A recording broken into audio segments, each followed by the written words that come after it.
against those who were against Serbian hegemony. There was one stage, Red Star Belgrade won the European Champions League. It was called something else at the time, the European Cup. And those Serbian fanatics, they took the goalposts from the stadium and they took it into a square of a Croatian village and put it there in the square. Another time, Zeljko Raznjatovic, Arkan, he took his hooligans and these war criminals and they committed a massacre.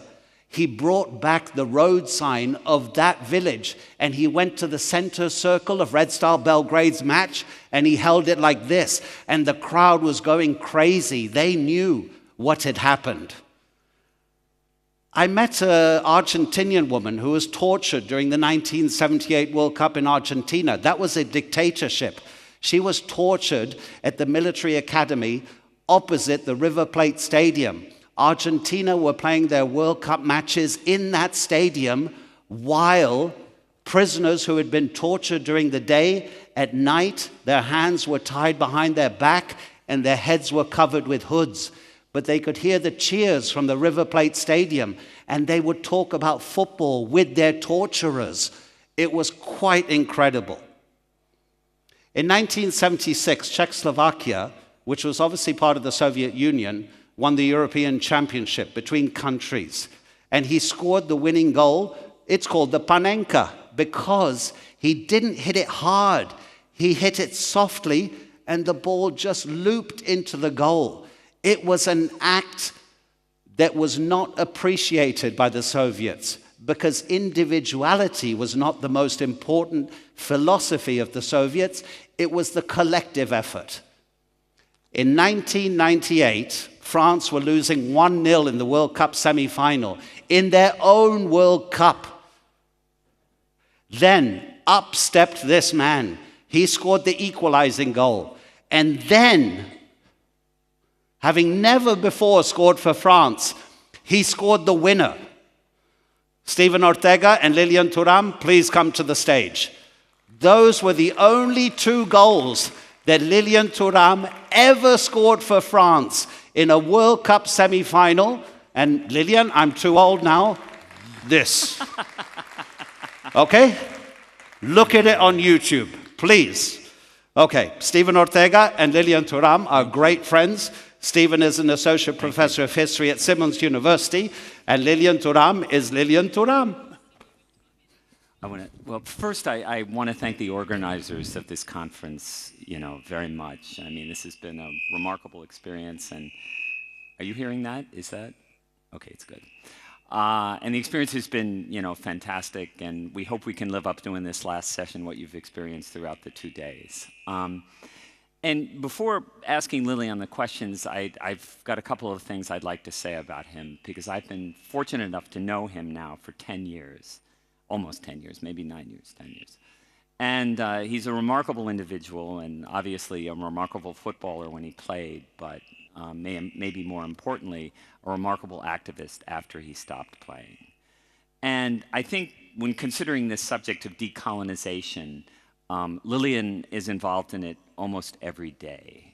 And it's not only attending academic conferences like this, it's visiting schools, it's visiting universities, it's talking to people in the street, it's talking to people in airports, it's talking to people in restaurants. It's just a complete part of his life. And I think it's just so important to sort of understand that this type of work he does other day. The second thing I'd like to do is put in a plug for his book, White Thinking, because a conference like this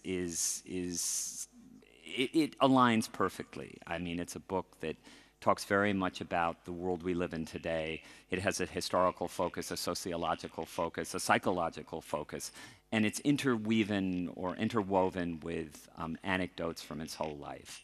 So it's something I highly recommend. I think the book is being translated into Turkish as we speak, and it's in English now as well, and many other languages. Okay, so now to the important part, the questions. Lilian, can you tell me why this subject of decolonization interests you in regard to the world of football?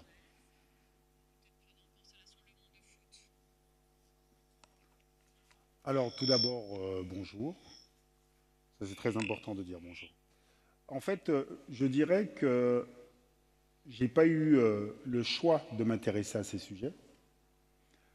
Parce que moi, je suis né sur une petite île, la Guadeloupe.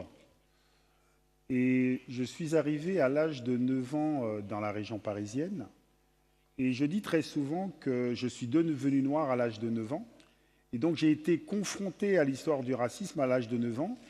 Et voilà pourquoi, en fait, je me suis intéressé à ces sujets, parce qu'autour de moi, par exemple, ma maman ne savait pas me dire pourquoi les enfants m'avaient insulté de sale noir dans cette classe.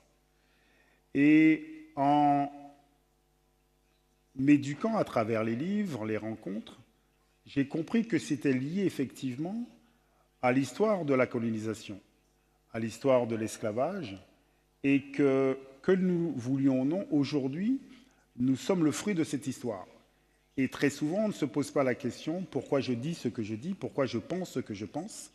Et en règle générale, on dit ce qu'on pense selon l'histoire qu'on nous a racontée. Et très souvent, on ne rappelle pas que les colonisations dont nous parlons aujourd'hui sont liées à une idéologie, et cette idéologie est le suprémacisme blanc. Et donc, je pense que c'est très intéressant en tant que personne découvrant qu'il est noir, découvrant qu'être noir dans cette histoire coloniale, c'est être vu comme quelqu'un d'inférieur. Et donc, ça veut dire que, par la force des choses, j'ai dû m'intéresser à ce sujet et me défendre de cette vision très négative que les personnes, un peu partout dans le monde, peuvent avoir des personnes noires.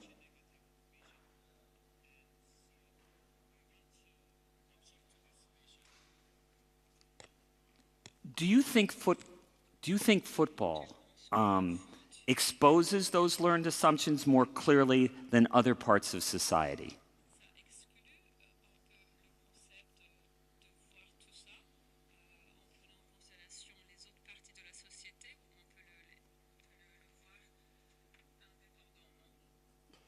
Moi, je pense que lorsque on analyse le football, en fait, ça raconte l'histoire de la société, ça raconte l'histoire du monde. Ça peut même raconter effectivement l'histoire de la colonisation. Ça raconte aussi, comme je vous dis, le suprémacisme blanc. Par exemple, lorsque j'étais enfant, la première fois où j'ai vu du racisme dans le football, c'était un gardien qui s'appelle Joseph-Antoine Bell. Et il y a un problème? No problème. Ok. Il y avait un gardien qui s'appelait Joseph-Antoine Bell et qui jouait dans l'équipe de Bordeaux. Et il jouait contre Marseille. Et on lui avait lancé des bananes sur le terrain. Et donc, après l'interview, après le match, il faisait des interviews, il dénonçait le racisme. Et moi, j'étais enfant devant la télé et j'étais extrêmement blessé. Parce qu'en fait, lorsqu'on insulte une personne noire, il faut savoir que toutes les personnes noires sont blessées. Et donc, effectivement, après coup, moi-même, je suis devenu professionnel. Lorsque j'étais professionnel, notamment en Italie, en fait, il y avait des supporters qui faisaient le bruit du singe lorsqu'on touchait la balle. Et par exemple, après le match, quand je disais à mes coéquipiers, mais c'est pas possible, il faut dénoncer. Et mes coéquipiers disaient, non, mais Lilian, c'est pas grave, laisse tomber. Ou par exemple, je disais à mes dirigeants, non, mais il faut dénoncer le racisme. Les dirigeants eux-mêmes me disaient, non, mais Lilian, c'est pas grave. Et là, en fait, j'ai compris à quel point il y a beaucoup de personnes blanches qui ne se rendent pas compte de la violence du racisme. Et je trouve que ces personnes blanches qui ne comprennent pas la violence du racisme sont plus dangereuses même que les racistes. Parce qu'en fait, ils ne comprennent pas qu'ils sont en train de dire que les choses peuvent continuer. Et donc le foot, effectivement, raconte totalement cette violence du racisme. D'ailleurs, si vous faites attention, vous allez voir que la grande majorité des personnes qui subissent le racisme dans le football, ce sont les personnes de couleur noire. Et très souvent, la comparaison est faite avec des singes. Mais c'est parce qu'on oublie qu'effectivement, même en France, dans les écoles, on apprenait effectivement qu'il y avait une supposée race supérieure, qui était la race blanche, et une race inférieure, qui était la race noire. Et avant les personnes noires, effectivement, il y avait les singes. Et encore une fois, le racisme qu'on trouve dans le football n'est qu'à l'image du racisme qui existe dans la société. Par exemple, j'en suis sûr que si on analyse le racisme, par exemple en Turquie, on va voir qu'effectivement, plus votre couleur de peau est foncée, plus vous risquez d'être discriminé, plus vous risquez d'être humilié. Mais c'est l'histoire du racisme, c'est l'histoire du suprémacisme blanc.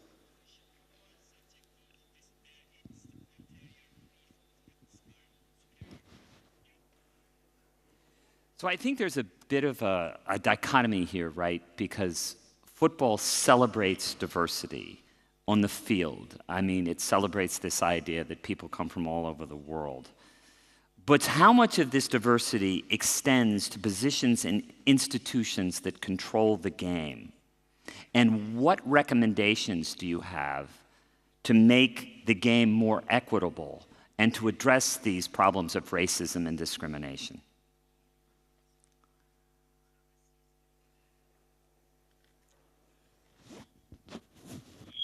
Alors, tout d'abord, si nous voulons changer les choses, je dirais que la première des choses, c'est savoir que le racisme est avant tout une volonté politique.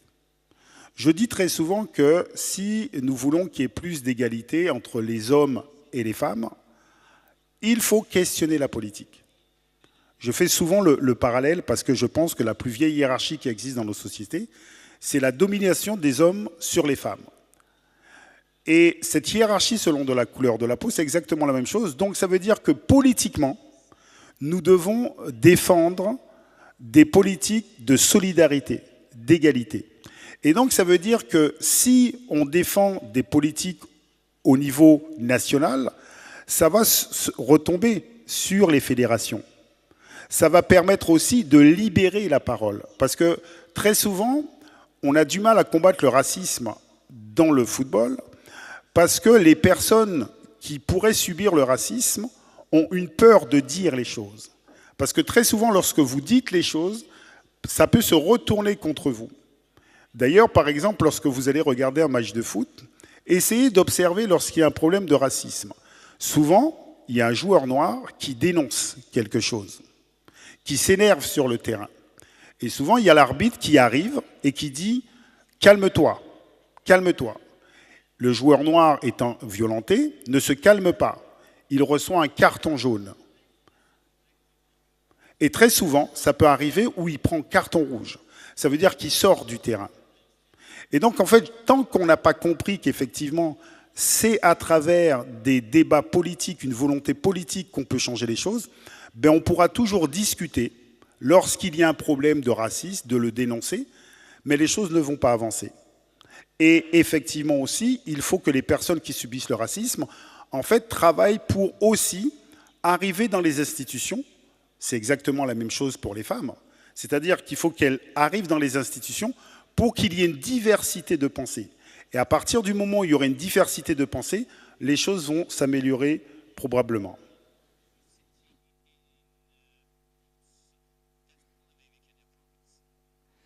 So in dealing with this question of diversity and dealing with this question of addressing, the scourge of racism, there was probably a point in your career which you realized that athletes could play a role in this, that players could actually be advocates to fight against racism.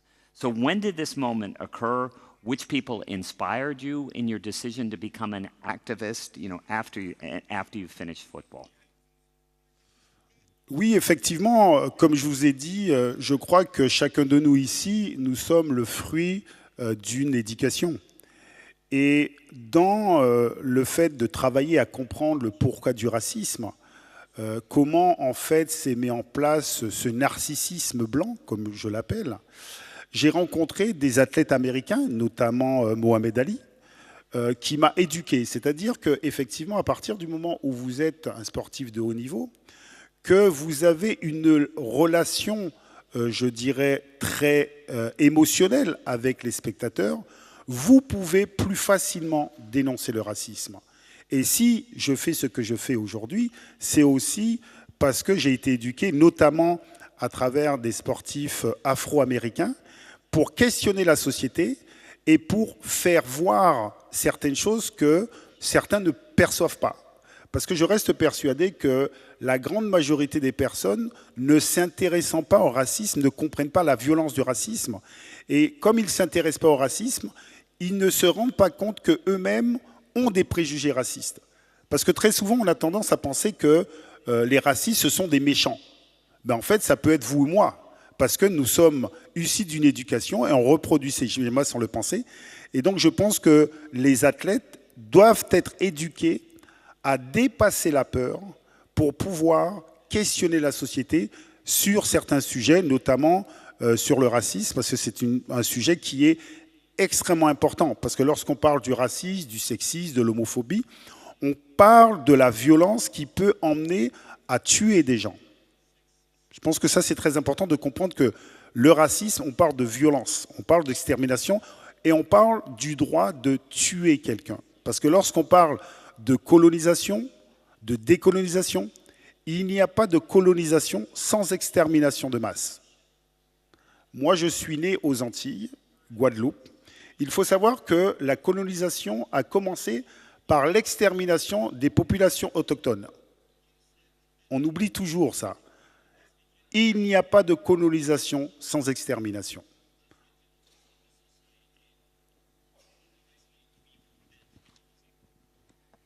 So it's the end of the day here, and I think there's a sense that we need to have some hope moving forward.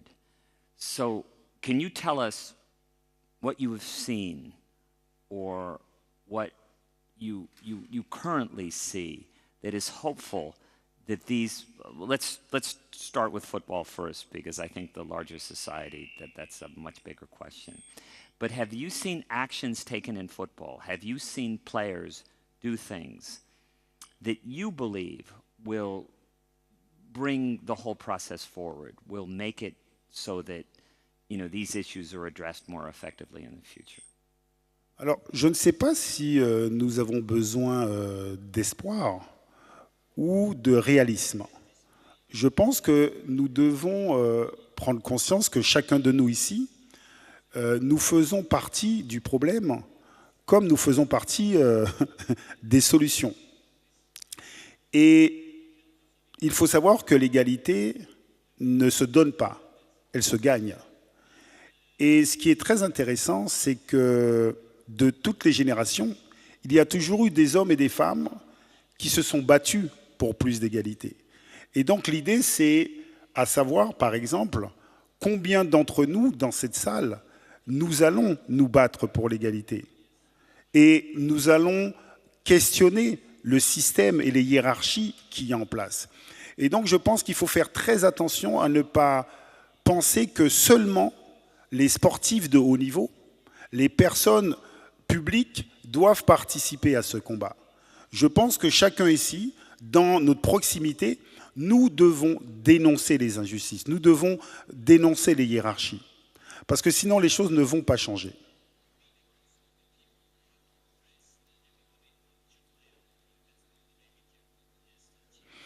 Et les choses ne changent pas parce qu'en règle générale, on a du mal à se regarder soi-même. On a du mal à critiquer son propre pays.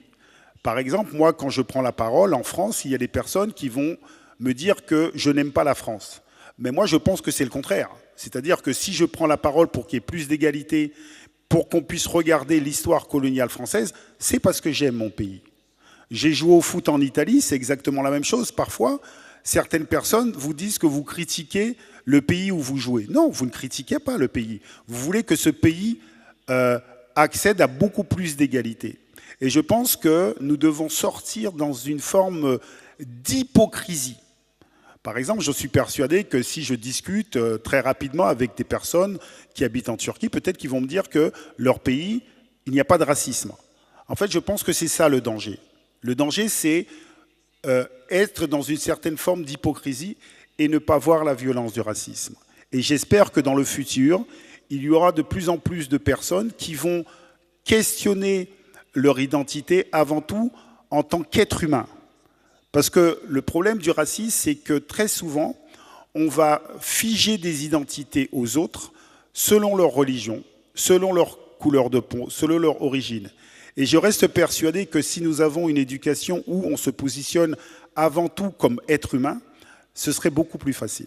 Donc je crois dans ce futur-là. Mais encore une fois, ce futur-là, c'est une volonté politique.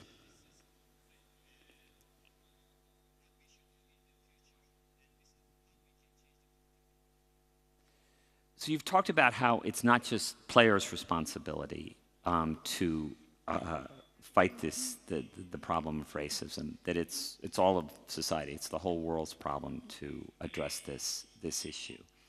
Can you talk a little bit about partnerships you've seen, because you've worked a lot with academics, you've worked a lot with a lot of different people, and the spirit of this conference is one of bringing people together from very different fields, very different backgrounds. So in thinking about how to address the problem, I mean, from your experience and what would you like to see more of in the future, who would you like to see work together to deal with the issue? Ben écoutez, moi je crois beaucoup aux informations que chacun de nous pouvons avoir pour réfléchir différemment. Donc par exemple, moi, depuis la fin de ma carrière, j'ai créé une fondation. Pourquoi? Pour être en contact avec les intellectuels qui travaillent sur le sujet de la colonisation, de la décolonisation, des rapports de domination selon le genre, selon la sexualité. Parce que je pense que chacun de nous ici, nous ne pouvons réfléchir qu'à travers les informations que nous avons. Et donc l'idée, c'est d'enrichir ces informations pour penser différemment. Et je reste persuadé que les joueurs de foot, les personnalités, peuvent plus facilement prendre la parole lorsqu'ils sont éduqués à comprendre le mécanisme du problème. Et donc voilà pourquoi je pense qu'il faut une éducation dès le plus jeune âge pour déconstruire ses propres préjugés, pour déconstruire l'histoire de son propre pays et pour comprendre qu'effectivement, le sujet dont nous parlons est un sujet qui a façonné le monde moderne, c'est-à-dire la hiérarchie selon la couleur de la peau a façonné le monde moderne dans lequel nous nous trouvons. Et donc c'est tout à fait compréhensible qu'il y ait du racisme. Et d'ailleurs, ce qui est très intéressant, c'est qu'il faut aussi éduquer les personnes qui pourraient subir le racisme. Parce que les personnes qui pourraient subir le racisme, parfois ne comprennent pas le racisme et eux-mêmes développent une propre mésestime d'eux-mêmes. Par exemple, j'ai fait un livre où je parle du suprémacisme blanc, de la pensée blanche, et je dis que cette pensée blanche, même les personnes noires, par exemple, ont intériorisé cette pensée blanche. Par exemple, il y a beaucoup d'hommes et de femmes en Afrique qui s'éclaircissent la peau pour devenir plus blancs. Mais très souvent, les femmes noires vont s'éclaircir la peau pour devenir plus claires parce que les hommes noirs sont attirés plus souvent par les personnes de peau plus claire parce qu'ils ont intégré que la beauté n'était pas noire. Et donc c'est ça qui est très intéressant avec le racisme, c'est comprendre cela. Par exemple, vous allez analyser aussi certaines choses. Lorsque, par exemple, il y a des hommes noirs qui réussissent financièrement dans la société, très souvent, leur femme n'est pas noire.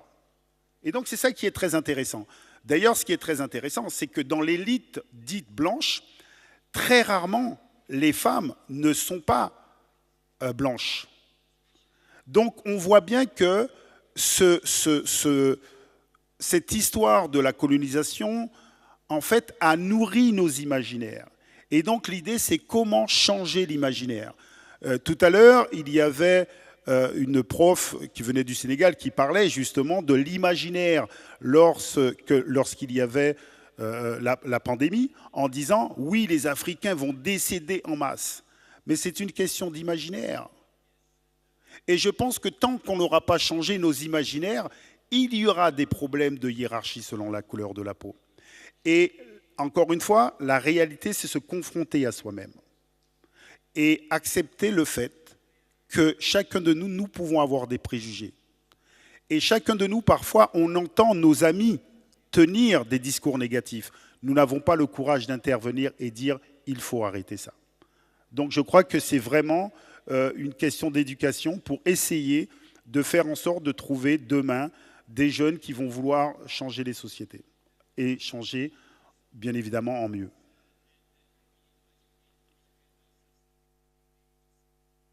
Well, I think, and an important thing you're saying here is that you know, there are incidents that take place which are obvious, right? I mean, you see it at football matches. It's what you experienced when you were a player. It's what players experience today.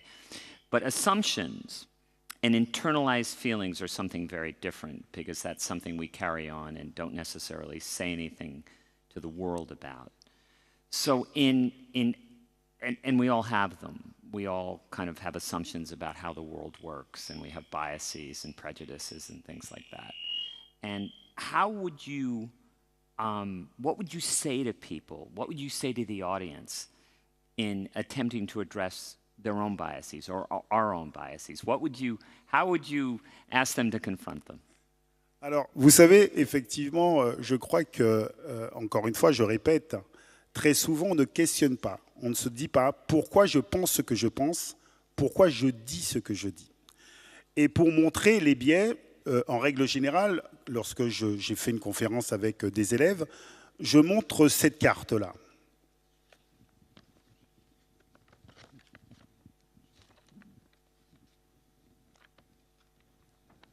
Est-ce que vous voyez la carte? Elle est? Ah, ok. En fait, vous savez, quand je montre cette carte, les élèves me disent que la carte est à l'envers. Et donc, je questionne les enfants, je leur disant, bah, écoutez, est-ce que vous avez déjà vu un ballon de foot? Ils me disent oui. J'ai dit, est-ce qu'on peut dire qu'un ballon de foot est à l'envers? Non. Parce que le ballon de foot, c'est rond. En fait, la Terre étant ronde, on peut la regarder dans n'importe quelle direction. Mais très souvent, on a tendance à regarder la carte du monde, en fait, dans une seule direction, et on finit par croire qu'effectivement, par exemple, l'Europe est au centre. Mais on ne se rend pas compte que sur les cartes traditionnelles que nous connaissons, en fait, l'Europe est au centre, l'Europe est agrandie, c'est-à-dire ce n'est pas les vraies proportions selon les continents. L'Amérique du Nord est agrandie, l'Amérique du Sud est rétrécie. L'Afrique est tellement rétrécie qu'on a tendance à penser que la Russie serait plus grande que l'Afrique. En fait, c'est ça le biais. C'est-à-dire que très souvent, on ne se rend pas compte. Sur des choses banales, nous sommes orientés à penser certaines choses. Et donc, c'est ça, être attentif. Pourquoi je dis ce que je dis? Pourquoi je pense ce que je pense? Et dans ce que vous dites et ce que vous pensez, il y a la hiérarchie selon la couleur de la peau. Il y a la domination des hommes sur les femmes. Il y a effectivement l'idée que la supériorité, c'est d'aller dans cette direction. Et comme je vous ai dit, n'oubliez jamais que, si vous le vouliez ou non, nous sommes issus d'un monde qui s'est construit sur le suprémacisme blanc. Et peu importe où vous allez, les personnes vues comme blanches ou blancs se pensent supérieures, on les voit comme supérieures, et ils pensent que c'est leur façon de faire qui est la plus juste. C'est ça la réalité. Et si on n'a pas conscience de cela, on ne peut pas changer les choses. Et les ex-pays dominants, donc ceux qui étaient des colons, restent dans l'idée qu'ils sont supérieurs et que leur façon de faire ou de dire est la meilleure et qu'eux détiennent la vérité. Et c'est pour cela que je dis très souvent, en fait, l'histoire de la colonisation a construit un narcissisme blanc. Et en fait, il faut questionner ce narcissisme blanc. Vous savez pourquoi il faut questionner ce narcissisme blanc? Parce qu'il faut se rappeler de l'histoire de Narcisse. Parce qu'il finit noyé. Il finit par se noyer. Il finit par se tuer. Il finit par se suicider. Et je pense qu'effectivement, parler de colonisation, de décolonisation, pour moi, c'est extrêmement important. Parce que lorsqu'on parle de colonisation et que vous valorisez les colonisations, ça veut dire que vous êtes dans une valorisation de la culture ou des cultures qui légitiment la mort, qui légitiment la violence. Et je pense qu'il est temps que peut-être que nous puissions valoriser la vie. Et valoriser la vie, c'est effectivement arrêter de faire des hiérarchies en pensant qu'il y ait des gens qu'on peut exterminer. Donc vous voyez qu'il y a beaucoup de travail à faire. Et c'est pour cela que je suis très heureux, par exemple, d'être ici aujourd'hui. Parce que si nous sommes ici aujourd'hui, c'est pour essayer de construire une société meilleure demain. Et on ne peut pas construire une société meilleure demain si chacun de nous ne savons pas notre histoire. Et je reste persuadé que pour grandir en tant qu'être humain, c'est avoir la capacité de se regarder dans un miroir et affronter ce que nous sommes vraiment. Et donc voilà pourquoi je pense qu'il est très important d'essayer de faire en sorte que les pays ex-colons, d'accord, puissent accepter leur histoire et comprendre qu'effectivement, il est temps d'avoir beaucoup plus d'humilité. Voilà. Moi, je crois beaucoup à l'humilité. L'humilité permet d'aller à la rencontre de l'autre avec beaucoup de facilité et avec beaucoup plus de bienveillance. Voilà.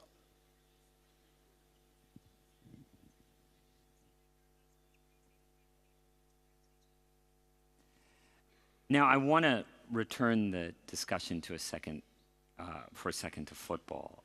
And what we've discussed today is a big education, is a lot of learning that needs to take place. And for an athlete, it's a very difficult thing to do. An athlete has to compete at a very high level.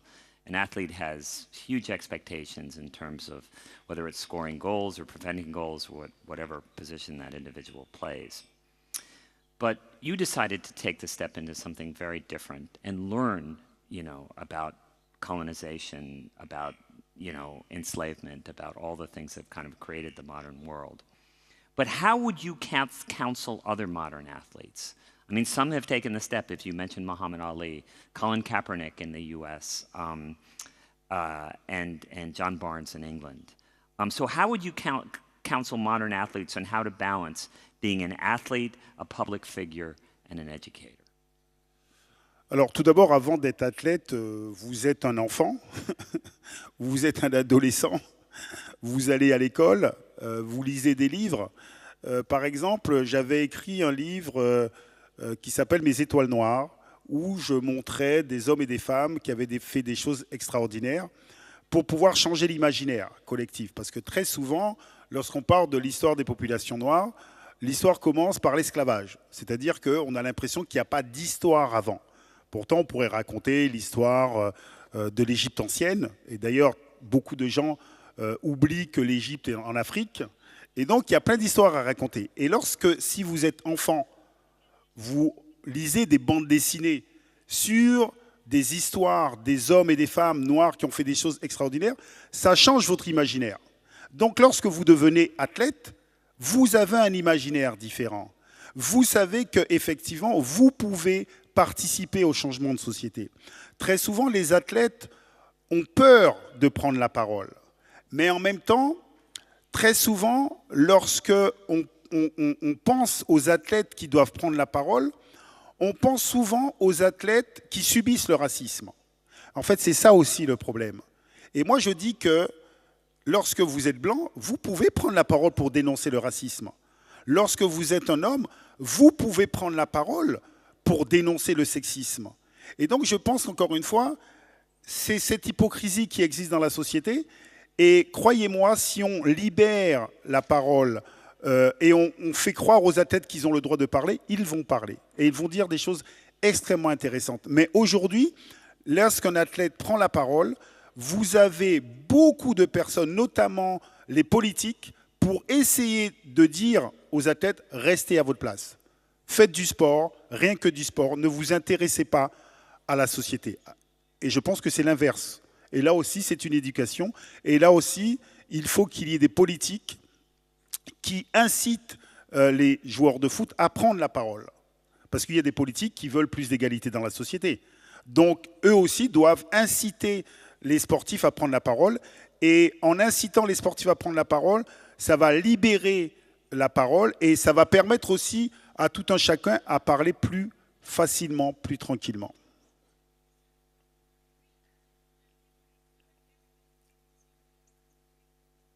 I think that, I realize we have to wrap up very shortly, but I think that in attempting to, as Lilian said, disrupt the narrative, in every time that I've worked with him, we've always had some audience participation. So I think if we could just take two classes, I had two questions, sorry, you know, from people in the audience.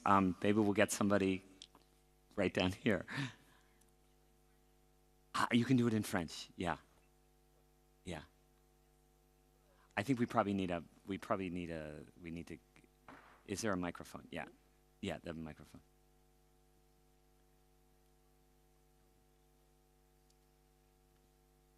Oop. See, you try something new and everything. Merci beaucoup. Si, c'est bon. Merci. Merci beaucoup pour vos propos très inspirants et qui, j'espère, toucheront le plus grand nombre. Je vais peut-être poser une question. Alors, vous n'êtes pas obligé de répondre, peut-être c'est un peu trop sensible, je ne sais pas. On a quand même un problème avec les fédérations. Je pense notamment à l'FFF, je ne citerai pas de nom, mais bon, il y a eu quand même des propos, notamment sur les questions de racisme dans les stades, des propos qui ont été tenus notamment en France, puis au niveau au-dessus également, à la FIFA, donc ils sont très bons pour mettre des arcs-en-ciel partout, des t-shirts, les enfants qui défilent, non contre le racisme. Mais en matière d'action, en réalité, c'est encore très faible. Donc, est-ce qu'il est temps d'y aller franchement? Est-ce qu'il n'est pas temps finalement pour les sanctions et de poursuivre en fait ces institutions au niveau juridique? Parce que c'est très bien, enfin la prévention, il faut absolument éduquer ce dès le plus jeune âge. Mais il y a un moment, il faut aussi que les responsables, ceux qui ont la voix, ceux qui ont le pouvoir, ceux qui ont l'argent finalement également, fassent quelque chose. Et je pense que cela doit passer également par des class actions à la française ou voilà contre les fédérations parce que ils ont leurs responsabilités également à mon sens. Voilà, si vous pouviez, enfin si vous avez une opinion là-dessus, ce qui est triste d'en arriver là d'ailleurs. Moi, je pense qu'effectivement, il faut toujours pousser les fédérations à aller beaucoup plus loin, sachant qu'en règle générale, le changement ne vient jamais des institutions. Ça, il faut le savoir, c'est-à-dire que peu importe, on parle de foot, d'éducation, à l'université, le changement ne vient jamais des institutions. C'est pour cela qu'il faut qu'il y ait des individus qui poussent les institutions à changer. Moi, ce que vous dites, en fait, oui, je pense qu'effectivement, il faut qu'il y ait des individus qui poussent les institutions à changer. Parce qu'il fut un temps, la fédération ou l'UEFA ou la FIFA ne faisait rien. En fait, ne faisait même pas, je dirais, de discours pour combattre le racisme. Aujourd'hui, ils le font. Aujourd'hui, ils invitent des joueurs importants à faire des clips pour dénoncer le racisme. Aujourd'hui, il y a des journées contre le racisme. Mais je pense qu'effectivement, il faut que nous puissions pousser pour que les institutions fassent de plus en plus. Il faut que les joueurs puissent dénoncer le racisme pour que les institutions fassent de plus en plus. Et c'est pour cela que je dis que chacun de nous ici, nous avons un rôle à jouer. Et à partir du moment où vous pensez que la neutralité existe, ça veut dire que déjà, vous travaillez contre l'égalité. Parce qu'il y a aussi beaucoup de personnes qui sont neutres et qui ne font rien. Voilà. Non, la neutralité, c'est un choix politique. Voilà. May I ask a question? Here on the front. We have one more question. Yeah. Okay. Oh, here. If it's okay. Okay, that's right. First of all, I'm really very happy. I'm really honored to see you here in Istanbul. Actually, I'm a mother of an amateur football player. I'd like to ask your motivation of having two sons playing football, and which one is more difficult, being a footballer in a world of discrimination, or being a father of two football players in this time of world of discrimination, in a way?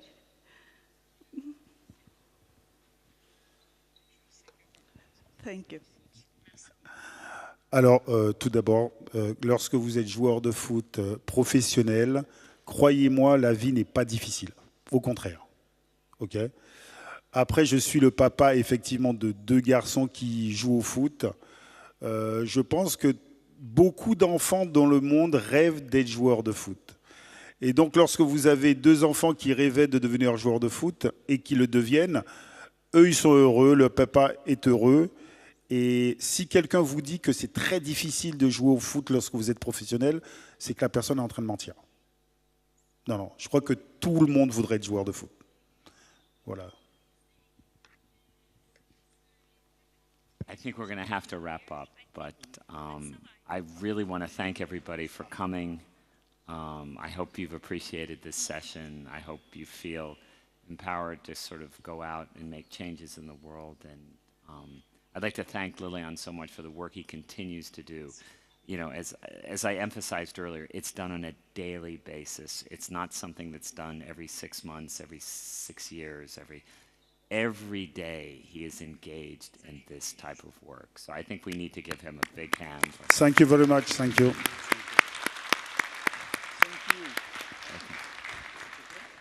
Dr. Ortega, Lilian Thuram, thank you so much indeed. Lilian, it appears to me that you are the modern-day Socrates. I'm not talking about that guy from before. I'm sorry, we don't have any more time. I mean the Brazilian captain. He was the first footballer that I recognized as being more than a footballer that began to campaign for social justice while smoking 60 a day and taking penalties back-footed, back-heeled. Lilian, Stephen, thank you so much indeed. Been a real pleasure to hear you. Thank you. Okay, ladies and gentlemen, we're almost ending. Hello, how are you, Norayat? Good to see you. We're going to have just some closing remarks, but I just have to fill up a bit of time while they sort out the stage. So I'm going to go back to something that I introduced Lilian with, the story of that particular lady in Argentina. So as you know, it was 1978. Argentina was under a military dictatorship. It used the World Cup as a kind of a release of pressure because of what the dictatorship was doing. They killed more than 30,000 of their own people during the Guerra Sucia, the dirty war. Those people that Graciela was talking to us about, who were being tortured in the Naval Academy. Guys, can you come onto the stage and fix this, please? Guys, hello? Hello? Can we please come and do the stage, please? No. We need the stage fixing, please, with the seats. Come on. So, the point is that they were being tortured during the day, and then they were speaking with their torturers at night about the football. Hey, did Kempe score? What happened? And they were living the football with their torturers. So the night that Argentina won the World Cup, Jorge Eduardo Videla was the military commander of that torture center. He came in and all the prisoners were lined up. You know why they were prisoners and why they were murdered. They were thrown out of helicopters into the River Plate because they were leftist. The only reason, because they were of a leftist opinion. He shook everybody's hand. He said, we won. Graciela said to me, she said, no, if he won, then I didn't win. 2 of the guards that night, 2 of the torturers, they said to their commander, can we go into the streets to celebrate with the people? The commander said, yes. Graciela, for some reason, she said, can I also go? They said, okay, come. She still, to this day, remembered the car. It was a Renault with a roof that you could open. So while they were driving, Graciela put her head out of the roof, and she saw so many people, everybody cheering. Argentina's won the World Cup. She said, what I wanted to shout to them, I am disappeared. Soy desaparecida. The people that they were killing, that they were torturing, who couldn't be in touch with their family. No one knew who they were. She said, I wanted to shout to the people. But she said, I realized at that moment, even if I told them I'm disappeared, they wouldn't care. The World Cup victory was the most important thing to them. She said, at that moment, I ceased to exist as a person. I mean, the thing that football does, that sport does, that connects us with people is also something people can use to divide. But, as you heard from Lilian, there are ways that you can use your voice, that we can use sport, and all of this decolonization issue of being a political, economic, social, cultural, it is everything put together. And it takes time. Look where we are now. I lived in Rome for 30 years. 2,000 years ago, people are still saying, what happened then? And then I lived in the UK, and their empire only collapsed as the most recent one. And they're still talking about what they did for the world, and they see it as a benefit to the world. They haven't yet understood that the other opinion is equally valid. Ladies and gentlemen, over these 2 days, we've heard voices from across the globe. There have been scholars, thinkers, practitioners, advocates, sports people, everybody contributing to a conversation that's as urgent as it is unfinished.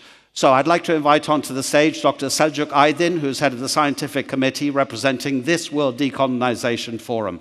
Dr. İpek Çoskun Arman is general coordinator of Institute Social. Professor Joseph Massad is from Columbia University. Professor Walter Mignolo from Duke University. Professor Ann Norton, she was just here a few minutes ago, from UPenn. Professor Siba Nzatiula Grovugui from Cornell University. Professor Syed Farid Altash from the National University of Singapore. They will deliver your closing remarks. Thank you.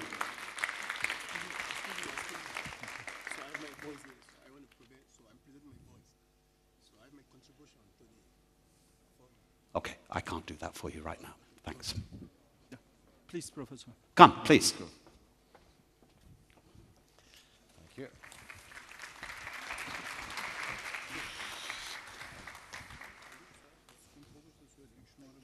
Tamam, 3 numarasından abi de bir sıkıntı olursa. Okay. So I think there should be one chair more for Professor Mignolo, and he's coming. Yeah. Yeah. Please.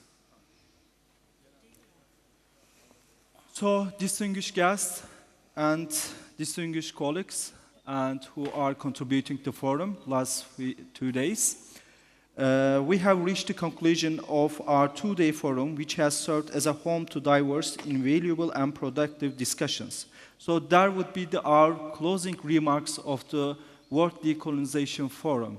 And then we are going to discuss with our distinguished scientific committee members of World Decolonization Forum, and we will hear their highlights for this forum as well.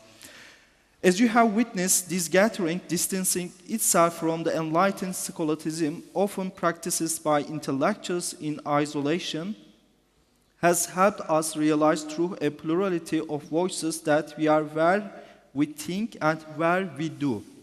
It has allowed us to perceive alternative modes of existence, rooted right here in Istanbul rather than within the traditional center of the Western world. While colonial regimes have mostly, not totally, ended, coloniality remains at the very heart of contemporary global developments. The domination of colonial modern power persists through its racial, linguistic, cultural, and epistemic dimensions.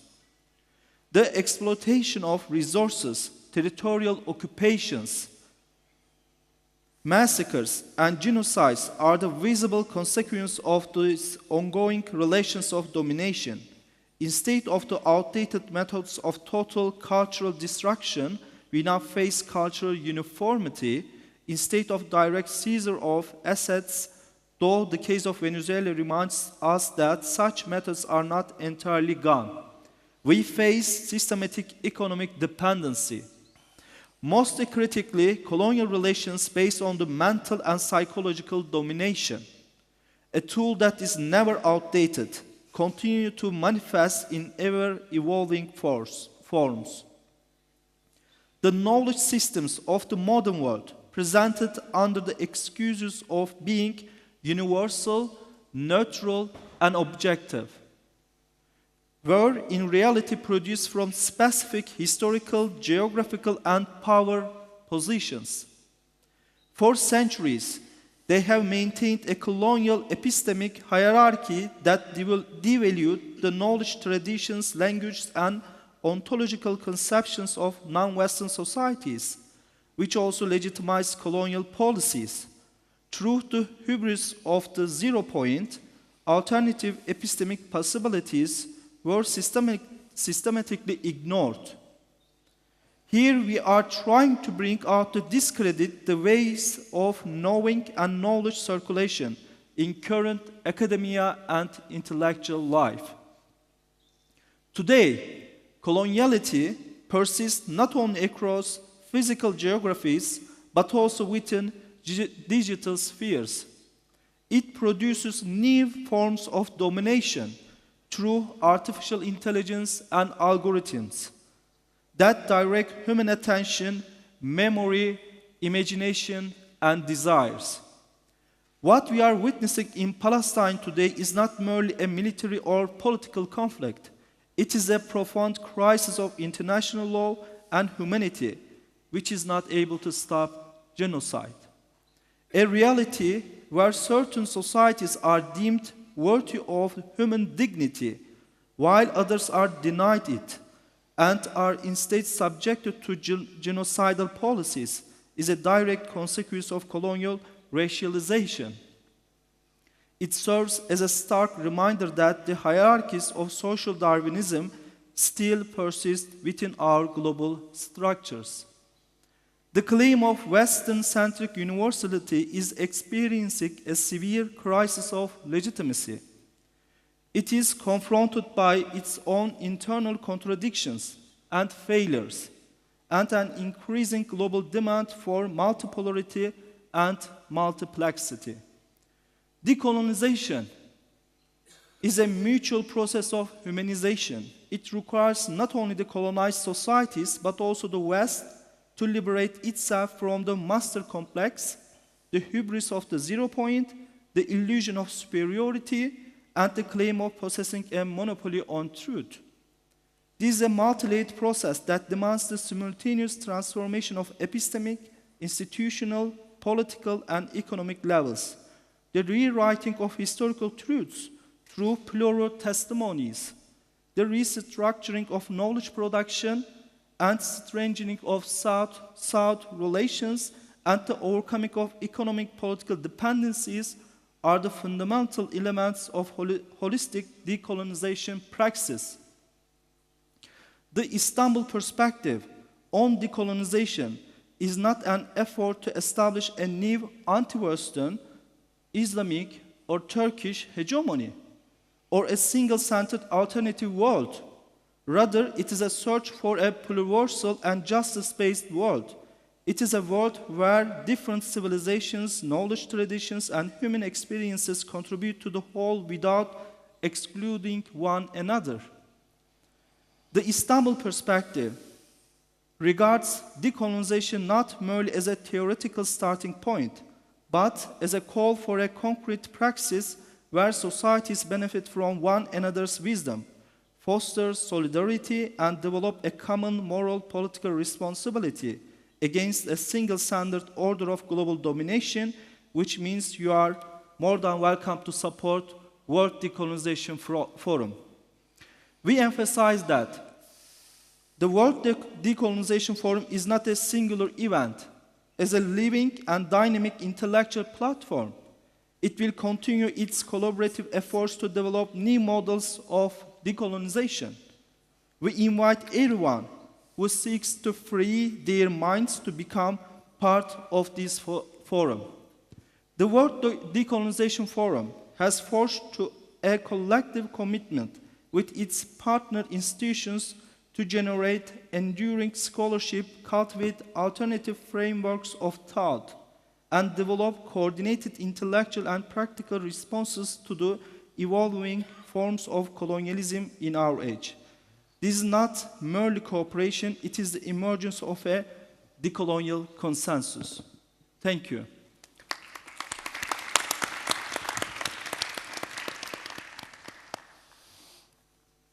Decolonization Forum, as I mentioned, collaborated with 15 different institutions all over the world, from Africa to Latin America, Russia, East Asia, China, including many countries and different type of institutions, universities, think tanks, and through these collaborations, and at the same time, we have more than 40 scientific committee members who contributed to this forum through our academic conferences as well. And today, we also welcome to our distinguished scientific committee members to highlight their perspective on the Decolonization Forum. First of all, I want to give a floor with Professor Sibe Grogoye and your perspective on the Decolonization Forum. Thank you very much. I really want to thank the hospitality of the people here. I trust that I'm speaking on behalf of all of us here, that the young people who have been our guides and etc. have been fantastic, the camera people have been wonderful, and etc. I think the highlight for me being here is the idea of many voices, which doesn't have to mean that there are no fundamental truth in life, and that they are not facts that we can establish. But the fact of many voices is interesting to me because I get to tell my story too. My story as an African is that we had anti-colonialism, we had colonialism, and etc., and that what we call today decolonial started for me long before today. But I'm glad that the tradition is now being sustained, because at some point people thought that after decolonization, then we didn't have to worry. And what I like about this forum is that, of course, the world, a lot of things changed, some other things did not change. And in Africa, you can see in the streets that today people are yearning for, in Francophone Africa in particular, our relationship to France has been fraught. I'm not going to be long, but I want to start tell you about a man called Ouezem Coulibaly, who was an African in the French Parliament. In the French Parliament, he was debating a French parliamentarian, and he quoted Diderot.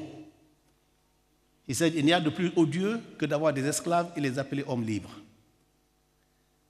And the president of parliament decided that it be stricken from the record because he did not say it the way Diderot intended it.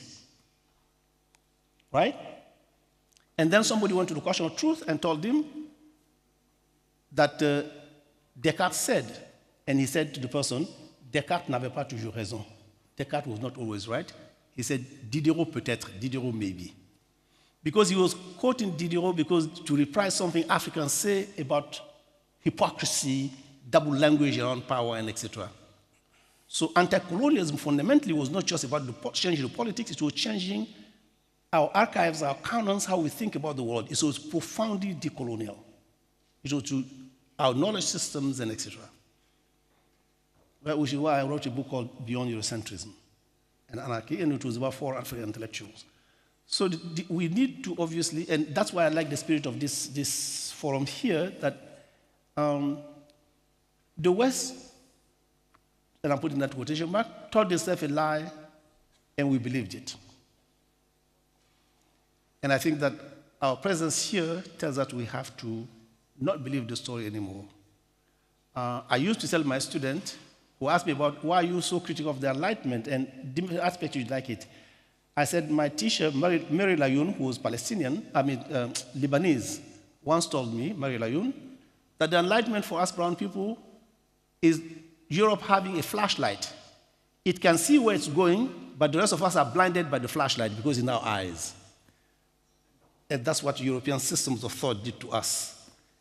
It gave them the path to conquer us, but in the process put the flashlight in our eyes and we couldn't see where we are going. And I think that's really, and so at this forum I've seen some of that being expressed in many ways. I like the idea that there are multiple truths and multiple voices, but what is more important that we are establishing our contribution to science and knowledge. Today I'm, for instance, writing an essay that is tracing some institutional movement in West Africa all the way from the Abbasid to Andalusia, from Andalusia to Timbuktu, with the travels of Sufis and etc., etc. The world has been connected more than Europe wanted to allow, and we have to reclaim the world for ourselves. Thank you. And I'm glad I'm here. Professor Massad, we are really honored to have you because your stance in the, let's say, the Western academic institutions and your support to Palestinian cause, and you are always indeed very much correcting us when we are using different terms, but thank you very much, and the floor is yours. Thank you for inviting me. I'm honored to be here. I guess one of the, what this conference reminds me of course, are the ongoing efforts to resist world imperialism, racial capitalism, which we saw in the 20th century manifest first with the Russian Revolution of 1917, and the idea of a kind of colonial coalition or an anti-colonial coalition by the colonized that the Third International first set up. This would be followed, of course, in the second half of the 1920s by the League Against Imperialism, which was probably one of the most radical anti-imperialist groups, which included people from all over the world, from Asia and Africa and sort of today's Middle East, as well as Europeans at the time, to fight against imperialism and racial capitalism. A lot of these organizations, of course, fell through, were defeated ultimately. By the time we get to the rise of Nazism and fascism, they were defeated, but yet there was a rise of new kinds of organizations, perhaps not as radical initially or even subsequently, but nonetheless an attempt at a coalition by the world's colonized against colonialism. So we've spoken, I think, in different sessions about the Afro-Asian conference in Bandung and the attempt to bring that about a huge coalition of African and Asian countries. This is back in 55. By 61, we have the non-aligned movement, which included, of course, Yugoslavia. It began in Belgrade. And the idea was precisely also to have a bloc against imperialism and racial capitalism. I wouldn't say that all of these countries were against capitalism, but they were against racial capitalism, and that is very important to remember. And then, of course, the 1966 Tricontinental Conference in Havana, which for the first time also included Latin America. Latin America is, of course, important in many ways, but also sometimes it is, while it is correctly placed alongside the rest of Asia and Africa as part of the third world, it is also part of the first world in terms of its settler colonial past and present, its language, which usually, as a result of it being the dominant language, being a European language, is studied much more so in the American and European Academy. Its culture, its dominant culture, is seen as more akin, but at the same time, economically, it is just as imperialized as the rest of us. As you might have heard in the last 2 days, President Trump has sort of made the proposition of annexing Venezuela as the 51st state. So the limits of independence in South America sort of continues.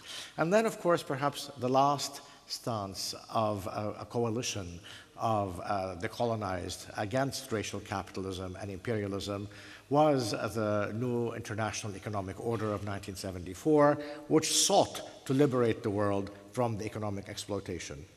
I should mention here that when the Chilean ambassador in the early 1950s at the United Nations objected to the continued pillage of national resources of third world countries and suggested that full sovereignty should be established over natural resources, the American representative at the UN accused him of, and I quote, hate speech, unquote. So as we can see, any attempt to actually dislodge oneself from the economic white supremacy of racial capitalism and imperialism becomes a form of hate speech for the imperialists. It is important to remember that a lot of this has been destroyed by neoliberalism since and sort of the regression of third world liberation politics since the mid-70s onwards. Neoliberalism has individualized struggles to prevent the possibility of a coalition. The only coalition we have is a strange coalition of the BRICS. I'm not really sure how much in common Saudi Arabia has with South Africa or with China or Brazil. So this is a very different kind of coalition. I don't think this is a coalition that is necessarily anti-colonial. It's an interesting sort of coalition of national capital against a certain form of international capital. But decolonization cannot happen without economic democracy. And liberals insist on only demanding political democracy. Political democracy is of no value. I have spoken before about what happened to South Africa, that really the problem for the majority of South Africans, blacks and coloreds and Indians, was not that they could not vote, was that they actually lost all possibility of having control over economic resources. The fact that they were given the right to vote since 1994 has meant nothing economically for them. Today, black South Africans especially are poorer than they had been even under apartheid. So the idea then that political democracy somehow is the problem, we saw this sort of again revived during the so-called Arab Spring of 2011. Well, the issue, again, that the majority of people, even in the Arab world who are poor, are not really upset that they cannot elect this or that president. They are upset because they don't have schools or healthcare or economic wherewithal to live. So the question of economic democracy, I think, is key to decolonization. Speaking of decolonization or a state of decoloniality, in liberal terms outside of economic democracy, will leave us precisely where we have been in the last 30 years. I'm not saying that the possibility of winning our struggle against sort of imperialism and racial capitalism is doomed, not at all. But it's a long struggle, and I think despite the optimism of many, I remain cautiously optimistic because I think the forces of neoliberal racial capitalism and imperialism continue to be very, very strong. And there's a very, very big chance that they could win if we are not able to actually unify our struggles on a global scale. And even for the case of Palestine, with which I am often identified, I don't think the Palestinians can be liberated without a global struggle for the transformation of our globe. It is not about the Palestinian bourgeoisie, for example, taking over some independent nation state to actually rule it. That would not advance much in terms of the Palestinian rights. We've seen what the Palestinian business class has been able to do in terms of collaborating with Israel, and many of them also with Arab governments who are antithetical to Palestinian interests. So the issue is not, I think, a kind of political independence and a change of the guards by bringing in sort of the economic elite of the Palestinians to rule, but rather a struggle for decolonization that always, always has economic democracy at its heart. And I'll stop here. Thank you, Professor. Thank you. Professor Ann Norton, I do remember our first meeting in Zoom call, and you mentioned that decolonization is a mutual process, and also we also added to our closing remarks because it requires not only the colonized society, but also the West to liberate itself from the master complex, the hubris of the 0 point. So can you a bit mention more about it? The floor is yours.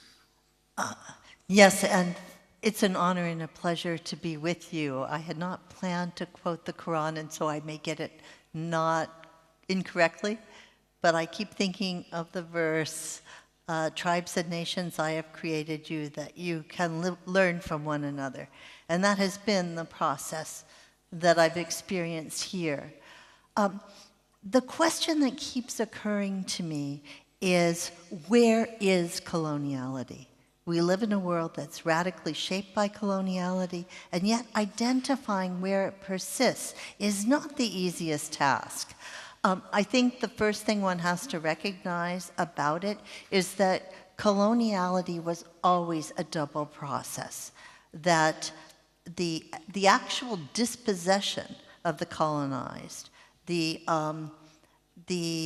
imposition of imperial ideas, imperial systems, particularly imperial systems of law and property, was a process that was accomplished in part by the dispossession of populations in the metropole, of the poor, of minorities, of dissenters, who were then exported as the shock troops of empire. And what's fascinating to me is they knew it. They knew they were both being exploited and the agents of exploitation. And that tells us how much of this persists and where it persists in the West, in the metropolitan countries, in the former and present empires. the existing hierarchies of the poor, of minorities, of tribal groups, these persist, and they mirror what happens geopolitically and are bound up in that process. So the process of decolonization is not simply one that happens in former colonies or in the less developed world, although I'm never quite sure of what that means. Less developed how? It's a process that has to go on simultaneously. But one of the things I've noticed increasingly is the point that Joseph makes, that economic exploitation is in many ways the persistence of colonization. I mean, it's not, first of all, we are all in the grip of racial capitalism, and if that capitalism were to magically deracialize itself, we would be only slightly better off. So that process is absolutely essential to the process of global emancipation. It also shows itself in the domination of the mind. It is important, in fact, it is indeed vital, that some people can eat while other people cannot. It is important and vital that some people live while others, notably people in Gaza, die. But it is also important to watch the way in which these sins, these causes are constructed for us in stories and narratives in our minds, and particularly in the press. And one of the places where I've seen capitalism work itself most effectively as a new colonial regime, but not new, because after all, who did the colonization? The companies. That where you see this is in the domination of the media by a few who want to make profits. Certainly people like Murdoch and Bezos, but really there is very little true competition, true freedom, true expression of multiple voices throughout the world. There is not enough of that. And what happens instead is the preservation of hierarchical systems of dominion, both in the colonized and formerly colonized, and in the metropole. Thank you, Professor. Our next speaker, Professor Said Ferid Al-Attas, and we were together in Indonesia just because it was the beginning of this conference, this forum, and you contributed that from the beginning to support some of the scholars here in that conference are invited through you as well. And you are always mentioned about Captain Mind as well, and you see that forum. So, and Professor Ann also mentioned about emancipation. So can you also speak about emancipation of Captain Mind through these kind of practices? Floor is yours for closing remarks. Thank you very much. First of all, like all my colleagues here, I'm very happy and honored to have been invited to this event. I suppose I can make 2 or 3 points. First of all, decolonization is not just an intellectual activity. It's not just about decolonizing theories and concepts and methods. It's also about decolonizing the actual way in which we live our lives, because as has been said, we live in an imperialist, neo-colonial world, and we are heavily, our lives are controlled very often in ways that we don't realize. So it's not just intellectual decolonization, not just decolonizing our minds, but decolonizing our political, economic, and cultural lives. And just one example of how devastating imperialism or neocolonialism can be. The medical journal, The Lancet, I don't know if I mentioned this before, special issue on economic sanctions was published last year in December, I think. And you know, there was an article about the effect of economic sanctions imposed by the European Union and the United States between 1971 and 2021. 39 million people died as a result of economic sanctions. 39 million people. I think more than the number of people killed in wars during the same period. I mean, it's amazing. And the world just keeps on letting these things happen because the vast majority of countries in the world have no control, have no ability, and perhaps even to some extent no desire to control the actions of a few evil nations, or a few evil governments, better to say that, a few evil governments. So this is the nature of neocoloniality, and it is something that we need to work towards eradicating. That leads to my second point, that decolonization should not, therefore, be confined to the universities. It should not be confined to academia. And a forum like this, Decolonization Forum, the World Decolonization Forum, I see its role as bringing consciousness about the need for decolonization to, you know, to spheres beyond the university, to the media, to social movements, to NGOs, and maybe most importantly to politicians. So that's why I look forward to there being more of such forums. You know, they can be held on a regular basis. My last point is that anti-colonial struggles are worldwide. They are global in the sense that the success of one shows to others elsewhere that this is possible. So the anti-colonial revolution, the ongoing anti-colonial revolution of Palestine against you know, Zionist colonization, when that is eventually successful, it will show to other groups, it will inspire other groups that this is possible.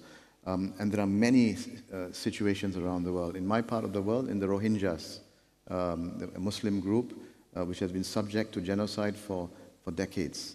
And it continues. There's very little media coverage of the Rohingya problem today, but it is ongoing. And there are many other examples elsewhere.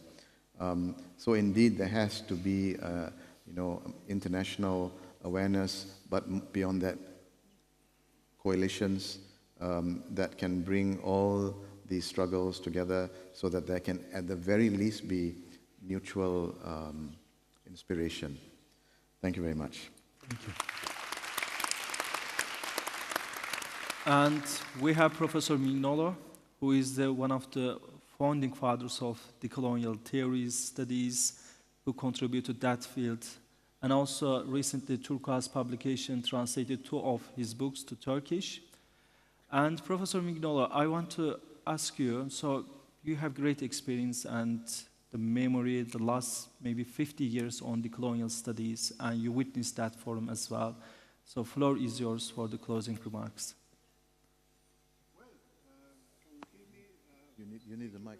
You need the mic? Let me have it. So, well, so thank you very much, number one, for the invitation to, number one, to organize this fantastic forum, second, to inviting me to be participating, and third, to invite me to closing remark. Oh, right, I don't have to listen to myself now. I agree with mostly everything that my friends and colleagues have said about what colonization and coloniality means. And I was thinking to start by telling you that I come from South America, or more extensive, Ibero-America. I don't use Latin America because Latin America is a name that was imposed by the French lobby of the kind of internal colonialism of the time of the 19th century, because it was a struggle between France and United States. United States, after the 1848 and the kind of the war with what is called Mexican-American War and the Treaty of Guadalupe, United States extended tremendously their territory to what is today Colorado, to what is today California, Texas, all that, Louisiana, all that became part of the United States. Louisiana was a French territory, and the rest were Mexican territory. So the French began to see the danger of the United States moving to the south, so they kind of reacted. That's a kind of inter-imperial struggle that we see still today. And what France did, they did two things. They named an emperor in Mexico, Maximiliano, and they lobbied with the South American elite to name the continent Latin America, and Latin America began, at least symbolically, to belong to the south of Europe, that at that time was already, after the 18th century, became the south of Europe, and the south of Europe was, of course, Catholic, and France was Christian, but not Catholic, was Christian Calvinist. So it was a struggle between France and United States, but also France trying to dominate the South, to control the South, and to control Ibero-America. Ibero-America means Brazil, Spanish America, and Luso America, including the Caribbean, Spanish-speaking island. So that is the context in which we have been thinking the 500 years of modernity. That the term modernity was introduced in the 16th century in France. Les débats sur les anciens et les modernes. The 16th century introduced the term already modern in the second period of the Renaissance, and then become re-articulated in the 19th century, become modernity. And a lot of people now, especially the people who have been colonized by France and England, start from 1650. Even if you read Foucault, Foucault doesn't go beyond 1650. But for us, the beginning is the Renaissance. So I want to make clear that point in relation to what we call decolonial or post-colonial in India, or in the kind of the French and English dominated, colonized territory. So that is the first point. Very quickly, a kind of historical scheme. And second, what we have been doing for 30 years, since 34, 35 years, since in 1982, that Aníbal Quijano introduced the concept of coloniality. And coloniality means three things. Coloniality is the darker side of modernity. So modernity is, as I said in the opening, in the initial panel, opening is somebody telling you, we will make you better, and you believe it. And that it means that colonizing your mind, and colonizing your mind is not just your thought, is the way you are integrated and exploited and controlled politically, economically, and educational. And then here we have a very important instrument of the colonial metric of power, which is the instrument of the colonial will to power, which is the control of knowledge. So decolonizing knowledge doesn't mean just decolonizing the mind. mean decolonizing the knowledge that control the government, that control the economy, that control the subjectivity. And this is where the decolonial struggle today, in different names, is taking place. Because in that domain, the control, the subjectivity, and intersubjective relation is where sexism, racism, and also the separation that the Western created between us and nature. Nature is an object that has to be dominated and controlled, and that is, as Francis Bacon said that at the beginning of the 19th century. And then we have the climate change. Well, what a surprise. What a surprise. I mean, if nature is at our service, so what are you complaining about that we have a climate crisis? So that is what we are looking at, and what we see in this panorama is the following, that the rhetoric of modernity and the logic of coloniality has the same foundation, even if changes a little bit, if the imperial country is Spanish or Portugal, or is French or England, or is the Dutch, or is the United States. So the 500 years, the construction, management of the colonial matrix of power, and what we are seeing today is the debate for the control, who control the colonial matrix of power. So that is what I call the Westernization, and that is a interstate struggle, or international, as is being said. But national do not have problem in communicating and interacting. The problem is interstate. So, and that comes the question of how to relate de-Westernization, that is a state project, with decolonization, that is no longer a project that aims at controlling the state. The Zapatistas said it very clearly in 94, we don't want the state, you just keep it. We want to kind of organize ourselves, and that is what happened a lot in South America now. There is a lot of peasant and indigenous organization of self-government, of autonomy. So from there may emerge a different kind of organization in the past. But I will close by making another short statement about the crack that are created in the struggle between de-Westernization and re-Westernization, because the West doesn't want to lose the privilege that they conquered over 500 years. And you can understand, it's very hard to lose privilege. So somebody said, I don't remember whom, losing privilege is like a wounded tiger.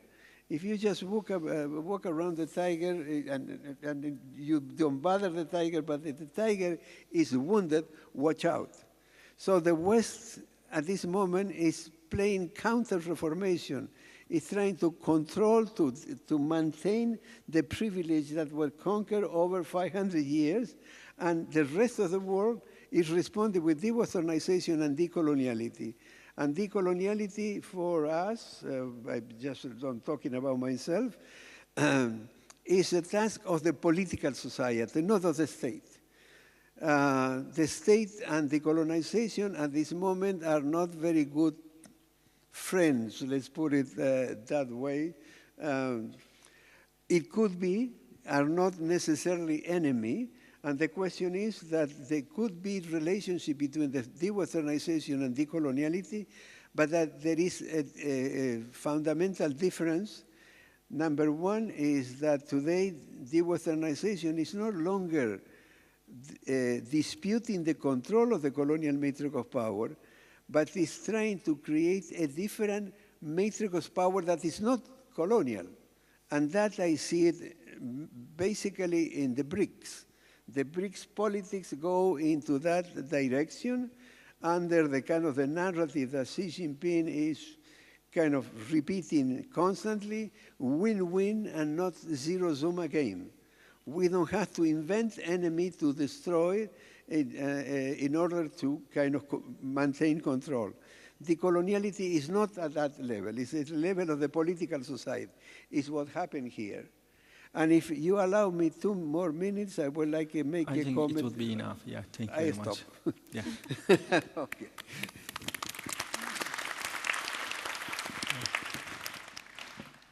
And our last speaker, Dr. İpek Coşkun Armağan, I want to highlight one of the phrases of decolonial studies. It also highlights, we are where we think and where we do. So we are here in Istanbul, and you are the general coordinator of Institute Social, so you are also operating many, let's say, the projects here in Turkey.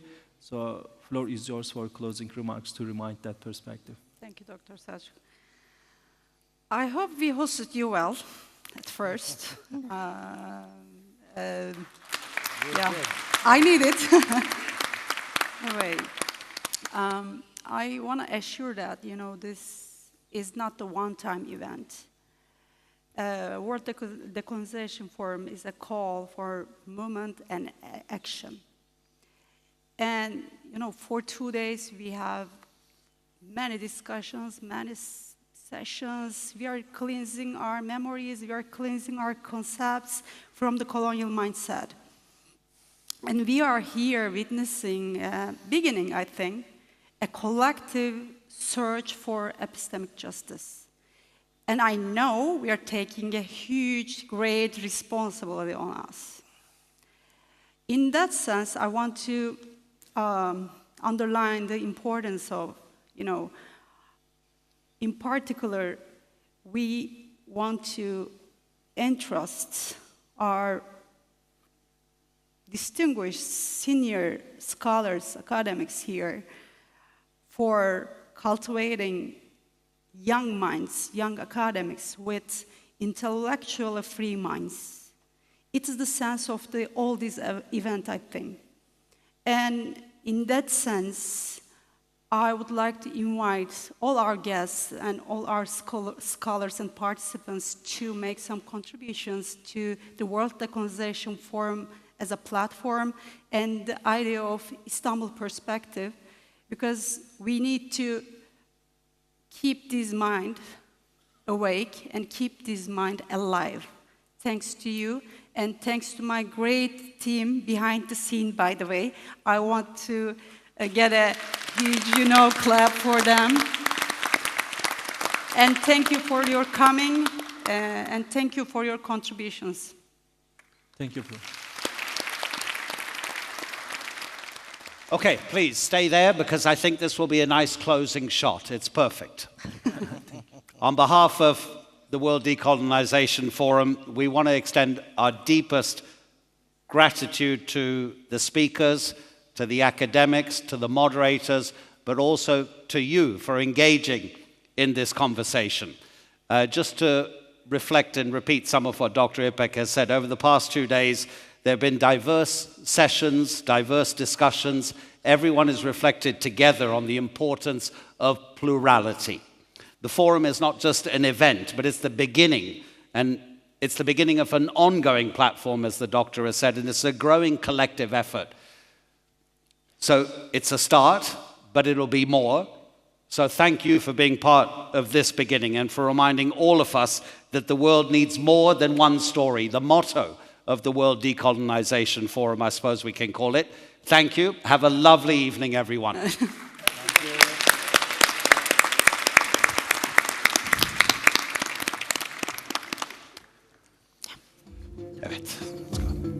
Let's go. Oh!